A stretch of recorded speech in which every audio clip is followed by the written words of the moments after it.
Okay, so magandang umaga mga karabit. So welcome sa aking YouTube channel. So kung hindi ka pa nakakapag-subscribe, please subscribe po and please click ang notification bell para update ka lagi sa mga video ko, and pwede naman kayo mag-comment sa akin kung may tanong kayo or may gusto kayong malaman tungkol sa pag-aalaga ng rabbit. So just watch and listen. Okay, magandang gabi po mga kadadi. So ngayong araw na ito, ituturo ko po sa inyo kung paano gamitin o mas magandang gamitin pagdating po dun sa paggamit ng nipon. So ang hose po natin ay medyo maliit. Ano po, so nagkamali ako ng bili ng laki ng hose. So hindi po siya napasok. Pero meron pong mas madaling paraan para at least yung nipple natin ay pumasok dito sa hose na to. Sa ngayon, naririnig nyo na hugong yung tubig na pinainit ko. So yun po yung gagamitin natin, no? Para po maipasok natin yung nipple.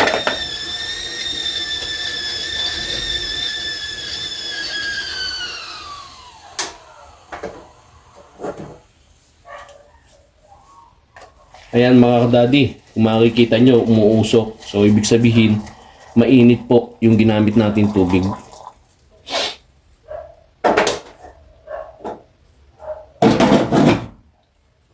So ibababad lang po natin siya sa 4 na minuto hanggang 6 na minuto.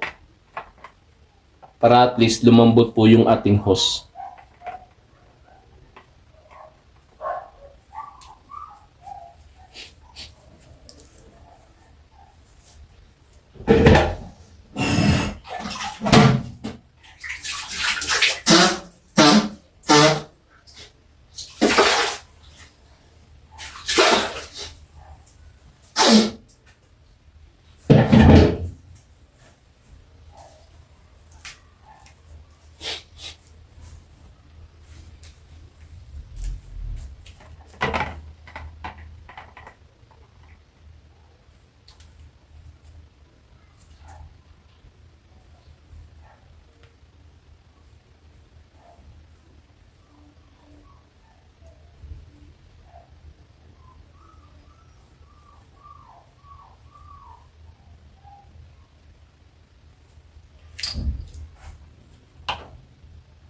Ayan mga kadadi, medyo malambot. So tatry ko. So nasa 2 minuto na siya. Medyo mainit. Ingat lang po sa pasok.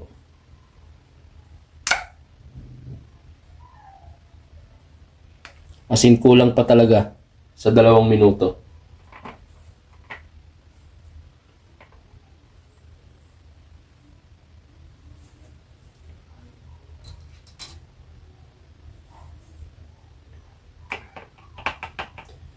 Yan, testing po sa 3 minuto. Mainit ang hose. Di ko po ganong mahawakan.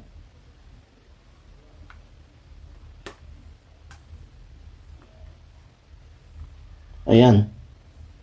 Medyo pumasok po siya pero hindi maisagad. So, kulang pa po talaga sa init kapag 3 minuto.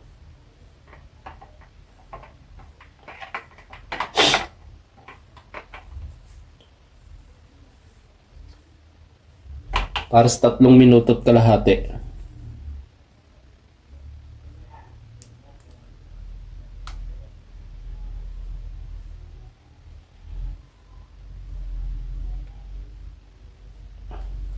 Talagang medyo mahigpit. Ayaw pa rin pong pumasok sa 3 minuto.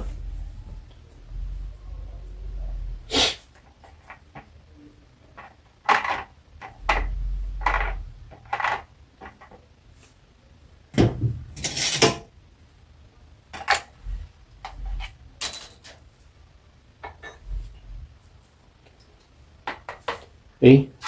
Para sa 4 na minuto.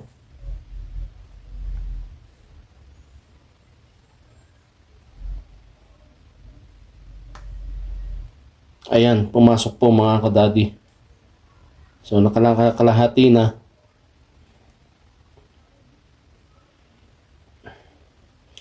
Pero hindi po siya sumagad. Okay?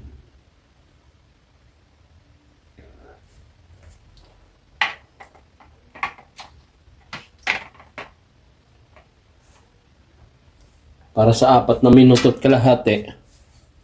So, testing ko po itong isa.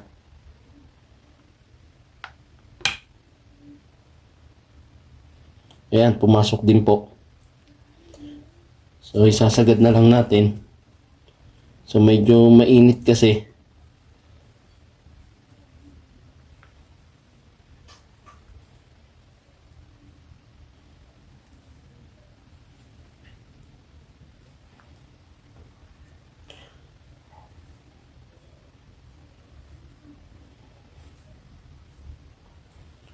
Ayan po mga kadadi. So, pumasok na po siya. Okay. So kita nyo naman, pit na pit. So ibig sabihin, sakto lang po talaga yung 5 minuto.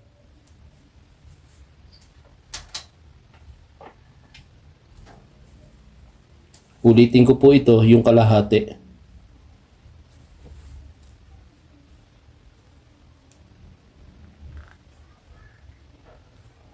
Ayan daddy. Mga kadadi.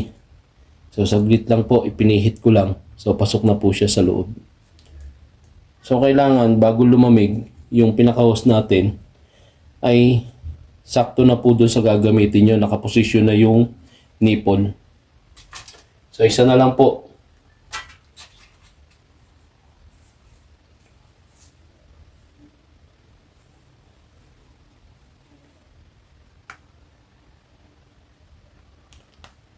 Sa 5 minutong paghihintay natin, medyo lumamig na pala yung tubig.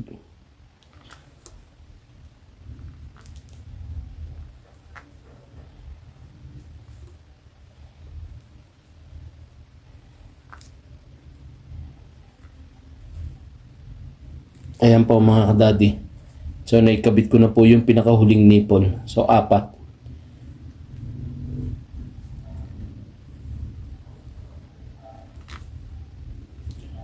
Ayan, pinapantay ko lang po kasi hindi siya nakapantay. So kapag ikinabit kasi natin to, iikot pa rin natin to. Okay. Ayan po. So yung kanina na hindi natin maikabit dahil maliit yung hose na ginamit natin o nabili natin, mas malaki pa dun sa nipple. So ngayon naipasok na. So pamamagitan ng mainit na tubig. So kung nagustuhan nyo po yung tutorial ko, so please subscribe po sa aking YouTube channel. So Marvin Malayaw, Daddy Bin Vlog.